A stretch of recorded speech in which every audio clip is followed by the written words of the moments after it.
Hello ಎಲ್ರಿಗೂ ನಮಸ್ಕಾರ. Hope ಎಲ್ಲ ಸೂಪರ್ ಹ್ಯಾಪಿ ಹೆಲ್ದಿಯಾಗಿ ಖುಷಿಯಾಗಿದ್ದೀರಾ ಅಂತ ಅಂದ್ಕೊತೀನಿ. After a very long time ನಾನು ಹೊರಗಡೆ ಹೋಗ್ತಿರೋದು. ಆ್ಯಕ್ಚುಲಿ ಹೊರಗಡೆ ಹೋಗೋ ಪ್ಲ್ಯಾನೇ ಇರಲಿಲ್ಲ. ಸೊ ಸಡನ್ ಪ್ಲ್ಯಾನ್ ಆಯಿತು. ಕಬ್ಬನ್ ಪಾರ್ಕಲ್ಲಿ ಫ್ಲವರ್ ಶೋ ನಡೀತಿದೆ ಅಂತ. ಸೊ ಹಾಗಾಗಿ ನಾನು ನನ್ನ ಫ್ರೆಂಡ್ಸ್ ಎಲ್ಲ ಪ್ಲ್ಯಾನ್ ಮಾಡಿಕೊಂಡು ಒಂದಿನ ಹೇಳಿ ಅಂತ ಹೇಳಿದ್ದೆ. ಅವರು ಥರ್ಸ್ಡೇ ಹೋಗೋಣ ಅಂತ ಹೇಳಿದರು. ನನಗೆ ಬೆಳಗ್ಗೆ ಅಂತೂ ಸಿಕ್ಕಾಪಟ್ಟೆ ಹುಷಾರಿಲ್ಲ. ಬೆಳಗ್ಗೆ ಎದ್ದೇಳಿದ್ದು ಲೇಟ್ ಬೇರೆ. ಆ್ಯಕ್ಚುಲಿ 2 o'clock ಎದ್ದು ಮತ್ತೆ ದೇವಸ್ಥಾನಕ್ಕೆ ಹೋಗಿ ವಾಪಸ್ ಬಂದು, ಸೊ ಎಲ್ಲರೂ ಪ್ಲ್ಯಾನ್ ಮಾಡ್ಕೊಂಡಿದ್ದಂಗೆ ಹೊರಟಿದ್ದಾಯಿತು.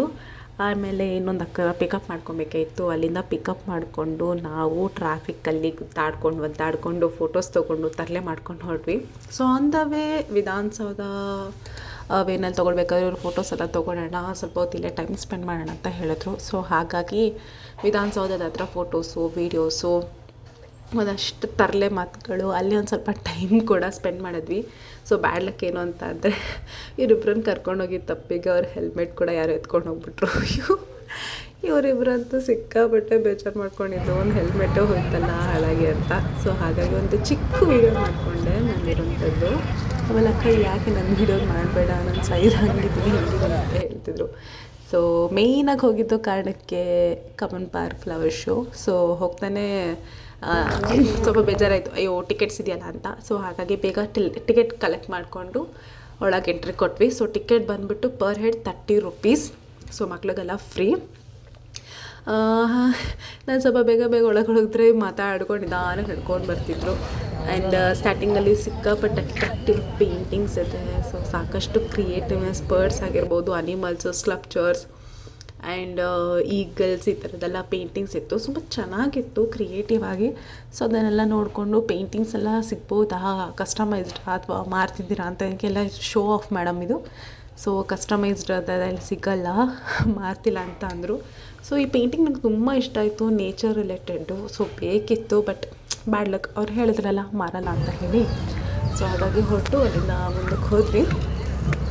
ಅಲ್ಲಿ ನನಗೆ ಈ ಜಿಂಕೆ ಕಾಣ್ತು, ಎಷ್ಟು ಕ್ಯೂಟಾಗಿದೆ, ಏನರಲ್ಲಿ ಮಾಡಿರ್ತು ಅಂತ ಹೇಳಿ. ಸೊ ಅದ್ರ ಹತ್ರ ಹೋದರೆ ಅದ್ರದ್ದು ರೋಸಿಂದ ಮಾಡೋಂಥದ್ದು ಜಿಂಕೆ ಸಿಕ್ತು. ಅಲ್ಲಿಂದ ನೋಡಿಕೊಂಡು ತುಂಬ ಖುಷಿ ಆಯಿತು. ಆಮೇಲೆ ರೋಸ್ ಅಂತ ಅಂದ್ಕೊಂಡೆ, ಬಟ್ ಬ್ಯಾಲ್ ಸೇವಂತಿಗೆ ಹೂದಿಂದ ಮಾಡಿರೋದು, ಕೇಸರಿ ಸೇವಂತಿಗೆಯಿಂದ.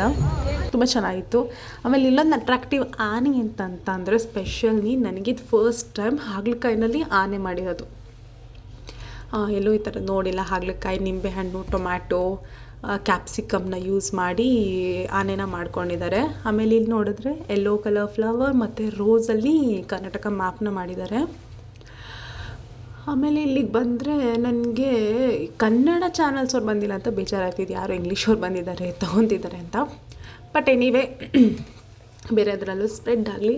ಹಾಗೆ ಇಲ್ಲಿ ನೋಡ್ತಾ 2 ಡಾಲ್ಫಿನ್ ವಾಷಿಂಗ್ದು ಒಂದು ವಿಡಿಯೋ ಕ್ಲಿಪ್ ನಾನು ನೋಡ್ಕೊಂಡಿದ್ದು ಇಷ್ಟ ಆಯಿತು ಅಂತ ಹೇಳಿ. ನೆಕ್ಸ್ಟು ನಮ್ಮ ಕರ್ನಾಟಕ ರಾಜ್ಯದಲ್ಲಿ ಏನೇನು ಕಾಳು ಬೆಳೀತಾರೆ ಅದರಿಂದ ಮಾಡಿರೋಂಥ ಕರ್ನಾಟಕ ಮ್ಯಾಪ್ನ ನೋಡಿ ತುಂಬಾ ಖುಷಿ ಆಯಿತು. ಇದೊಂದು ಸ್ವಲ್ಪ ಯುನಿಕ್ ಅಂತ ಅನ್ನಿಸ್ತು.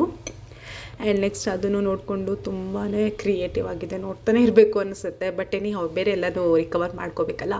ಆಮೇಲೆ ಇಲ್ಲಿ ಏನು ಸ್ಪೆಷಲ್ ಅಂತ ಅಂದರೆ ಅಲ್ಲಿ ಹಾಗಲಕಾಯಿನ ನೋಡಿದೆ, ಇಲ್ಲಿ ಕರ್ಬೇವಿನ ಸೊಪ್ಪನ್ನ ನಾರ್ಮಲಿ ಬೇರೆ ಯಾವ್ದಾದ್ರು ಲೀಫ್ ಯೂಸ್ ಮಾಡಿ ಎಲಿಫೆಂಟ್ ಮಾಡಿದ್ದಾರೆ ಅಂತ ಹತ್ತಿರ ಹೋಗಿ ಝೂಮ್ ಹಾಕಿ ನೋಡಿದ್ರೆ ಕರ್ಬೇವಿನ ಸೊಪ್ಪು ಏನಪ್ಪ ತುಂಬ ಕ್ರಿಯೇಟಿವ್ ಆಗಿ ಮಾಡಿದ್ದಾರೆ. ಮ್ಯಾಕ್ಸಿಮಮ್ ಒಂದು 5 to 6 hours ತೊಗೊಂಡಿದ್ದಾರೆ ಅಂತ ಅಂದ್ಕೊಳ್ತೀನಿ. ತುಂಬಾ ಚೆನ್ನಾಗಿದೆ. ಟ್ರ್ಯಾಕ್ಟರ್ನ ಡೆಕೋರೇಟ್ ಮಾಡಿರ್ಬೋದು, ಯುನಿಕ್ಕಾಗಿ ವೆಹಿಕಲ್ಸ್ನ ಮಾಡ್ಕೊಂಡಿದ್ದಾರೆ. ಅದಂತೂ ಸಿಕ್ಕಾಪಟ್ಟೆ ಇಷ್ಟ ಆಯಿತು. ಆ್ಯಂಡ್ ಇದು ಹುಂಜ ಮತ್ತು ಕೋಳಿ ಕೂಡ ಇಷ್ಟ ಆಯಿತು ತುಂಬಾ. ಆ್ಯಕ್ಚುಲಿ ನಾನ್ ವೆಜ್ ತಿಂದಿರೋ ಕಾರಣ ಅದೆಲ್ಲ ನೆನ್ಕೊಂಡ್ರೆ ಸಾಕು ಬೇಜಾರಾಗುತ್ತೆ. And fish. ಆಮೇಲೆ ಇಲ್ಲಿ ಮೇನ್ ತುಂಬ ಇಷ್ಟ ಆಗಿತ್ತು. ಸತಿ ಬರೀ TV ಇಮೇಜಸ್, ಯೂಟ್ಯೂಬ್ ಅದರಲ್ಲಿ ಮಾತ್ರ ಇಮೇಜಸ್ ನೋಡಿ ಬಟ್ ಲೈವಲ್ಲಿ ನೋಡೋದಕ್ಕೆ ತುಂಬ ಖುಷಿ ಆಯಿತು. ಸೊ ಈ ಥರದ್ದೆಲ್ಲ ಯೂಸ್ ಮಾಡಿ ನಮ್ಮನ್ನು ಪ್ರೊಟೆಕ್ಟ್ ಮಾಡ್ತಿರೋ ಸೋಲ್ಜರ್ಸ್, ಇಂಡಿಯನ್ ಆರ್ಮಿ, ಈ ಥರದ್ದೆಲ್ಲ ತುಂಬಾ ಚೆನ್ನಾಗಿದೆ. ಕ್ರಿಯೇಟಿವ್ ಆಗಿ ಎಷ್ಟು ಪ್ರೌಡ್ ಫೀಲಿಂಗ್ ಆಗುತ್ತೆ. ಬರೀ ಈ ಥರ ಗೊಂಬೆಗಳನ್ನ ನೋಡಿನೇ ಈ ಥರ ಅನಿಸುತ್ತೆ, ಬಟ್ ಲೈವಲ್ಲಿ ನೋಡಿದ್ರೆ ಇನ್ನೂ ತುಂಬಾ ಚೆನ್ನಾಗಿರುತ್ತೆ. ಆ್ಯಂಡ್ ತುಂಬಾ ಚೆನ್ನಾಗಿತ್ತು, ತುಂಬ ಖುಷಿ ಆಯಿತು. ಇದನ್ನೆಲ್ಲ ನೋಡಿ ತಿಳ್ಕೊಂಡು ಅವರು ಕೂಡ ಒಂದೊಂದೇ ಎಕ್ಸ್ಪ್ಲೈನ್ ಮಾಡ್ತಾ ಹೋಗ್ತಿದ್ರು. ಅಲ್ಲಿ ಏನೇನು ಯೂಸ್ ಮಾಡ್ತಾರೆ, ಹೇಗಿರ್ತೀವಿ, ಏನೇನು ರೂಲ್ಸ್ ಆ್ಯಂಡ್ ರೆಗ್ಯುಲೇಷನ್ಸ್ ಇರುತ್ತೆ, ಏನೆಲ್ಲ ಏನಂತಾರೆ ಏನೇನು ನಾವು ಫೈಟಿಂಗಿಗೆ ಏನು ಯೂಸ್ ಮಾಡ್ತೀವಿ, ಬಾಂಬ್ಸ್ ಆಗಿರ್ಬೋದು, ಡ್ರೆಸ್ಸಸ್ ಕೋಡ್ ಆಗಿರ್ಬೋದು, ಈ ಥರದ್ದೆಲ್ಲನೂ ತುಂಬ ಖುಷಿ ಆಯಿತು. ಆ್ಯಂಡ್ ನೆಕ್ಸ್ಟ್ ಇಲ್ಲಿಗೆ ಬಂದರೆ ಪೈನಾಪಲ್ ಮತ್ತು ಬನಾನಾ ಹಾಕಿದ್ದಾರೆ ವಿತ್ ಆ್ಯಪಲ್ ಆಲ್ಸೋ. ಆಮೇಲೆ ಇಲ್ಲಿ ಬಂದರೆ ಚಾರಿಯೇಟ್, ಇದು ತುಂಬ ಚೆನ್ನಾಗಿದೆ. ಆ್ಯಂಡ್ ಸ್ವಲ್ಪ ಡಿಫರ್ ಆಗಿರೋಂತಹ ಫ್ಲವರ್ಸಲ್ಲಿ ಮಾಡಿದ್ದಾರೆ. ಫ್ಲವರ್ಸ್ ಅಂದಮೇಲೆ ಆಬ್ವಿಯಸ್ಲಿ ಡಿಫ್ರೆಂಟ್ ಫ್ಲವರ್ಸಿಂದ ಮಾಡಿರೋದು. ಇದು ನೋಡಿದ್ರೆ ಸಾಕಷ್ಟು ಪಾಟ್ಸ್ಗಳಿತ್ತು. ಈಗ ಮನೆಗೆ ಒಂದು 2 ಪಾಟು 3 ಪಾಟೆಲ್ಲ ತೊಗೊಳ್ಳೋಣ ಅಂತ ಅಂದ್ಕೊಂಡೆ. ಬಟ್ ಬ್ಯಾಡ್ ಅಂದರೆ ಬ್ಯಾಡ್ ಲಕ್, ಇದೇ ಪಾಟ್ಗಳು ಬೇರೆ ಕಡೆ ಎಲ್ಲೂ ಮಾರ್ತಿಲ್ಲ, ಅಲ್ಲಾಗಿ ಬರೀ ಶೋಗೆ ಮಾತ್ರ ಇಟ್ಟಿದ್ದಾರೆ. ಆ್ಯಂಡ್ ಅಲ್ಲಿಂದ ನೋಡಿಕೊಂಡು ವಾಟ್ರಿಂಗೆಲ್ಲ ನೋಡಿಕೊಂಡು ಇಲ್ಲಿ ಸನ್ ಮಾಡಿರೋದನ್ನ ನೋಡಿಕೊಂಡು ಹಾಗೆ ಸ್ವಲ್ಪ ಶಾಪ್ ಮಾಡೋಣ ಅಂತ ಹೇಳಿ ಶಾಪಿಂಗ್ ಕಡೆ ಬಂದ್ವಿ. ಇಲ್ಲಿ ನೋಡಿದ್ರೆ ಪರ್ ಪೀಸ್ 50 ರೂಪೀಸ್ 100 ರೂಪೀಸ್ ಅಂತ ಹೇಳ್ತಾರೆ. ಬೇರೆ ಕಡೆನೇ 20 ರೂಪೀಸ್ 30 ರೂಪೀಸ್ ಎಲ್ಲ ಸಿಗುತ್ತೆ. ನೋಡೋಣ, ಇದೆಲ್ಲ ಸಿಗೋವಂಥ ವಸ್ತುಗಳೇ ಯುನಿಕ್ಕಾಗಿದ್ದರೆ ಕಾಸ್ಟಿಂಗ್ ಮಾಡ್ಕೋಬೋದು. ಸೊ ಇದನ್ನು ನಾನು ಡೈರಿ ಅಂದ್ಕೊಂಡೆ, ಬಟ್ ಇದು ಡೈರಿ ಅಲ್ಲ, ನಾರ್ಮಲ್ ಬುಕ್ಕು. ಅಷ್ಟೊಂದೇನು ಯುನೀಕ್ ಅನಿಸ್ಲಿಲ್ಲ ನನಗೆ. 2026 ಹೇಗೂ ಹತ್ತಿರ ಬರ್ತಿದೆ ಅಂತ ಡೈರಿ ಪರ್ಚೇಸ್ ಮಾಡೋಣ ಅಂದ್ಕೊಂಡೆ, ಬಟ್ ಅದು ಡೈರಿ ಆಗಿರಲಿಲ್ಲ, ಖಾಲಿ ನೋಟ್ ಆಗ್ತಿತ್ತು. ಆ್ಯಂಡ್ ಕಾಸ್ಟ್ ಕೂಡ ತುಂಬಾ ಇದೆ, 250 ರೂಪೀಸ್ 200 ರೂಪೀಸ್ ಅಂತ ಹೇಳಿದ್ರು ಅವರು. ಸೊ ಹಾಗಾಗಿ ಬೇಡ, ನೆಕ್ಸ್ಟ್ ಟೈಮ್ ಯಾವ್ದಾದ್ರು ತೊಗೊಳ್ಳೋಣ ಬೇರೆ ಕಡೆ ಅಂತ ಹೇಳಿ ಸುಮ್ಮನೆ ಅದೇ.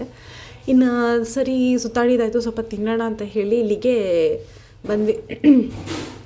ಬಜ್ಜಿ ಏನಾದರೂ ತಿನ್ನೋಣ ಅಂತ ಹೇಳಿ ಯುನಿಕಾಗಿ ಪುಳಿಯೋಗರೆ ಮತ್ತು ಮೊಸರನ್ನ ತಿಂದ್ವಿ, ಹಾಗೆ ಬಜ್ಜಿ ಕೂಡ ತಿಂದ್ವಿ. ಹಾಗೆ 2 ಖಾರ ಇರೋದ್ರಿಂದ ಸ್ವಲ್ಪ ಲೈಟಾಗಿ ಜ್ಯೂಸ್ ಇರಲಿ ಅಂತ ಹೇಳಿ ಜ್ಯೂಸ್ ಕುಡ್ಕೊಂಡು ಅಲ್ಲೇ ಸುತ್ತಮುತ್ತ ಕುಡ್ಕೊಂಡು ಟೈಮ್ ಸ್ಪೆಂಡ್ ಮಾಡಿ ಮಾತಾಡ್ತಾ ಅಲ್ಲಿಂದ ಹೊರಟ್ವಿ. ಟೈಮ್ ಆಯಿತು ಅಂತ ಇವರಿಬ್ಬರು ಬೇರೆ ಮಾತಾಡ್ಕೊಂಡು ಟೈಮ್ ಸ್ಪೆಂಡ್ ಮಾಡುತ್ತಾರೆ. ಓಕೆ ಬಾಯ್.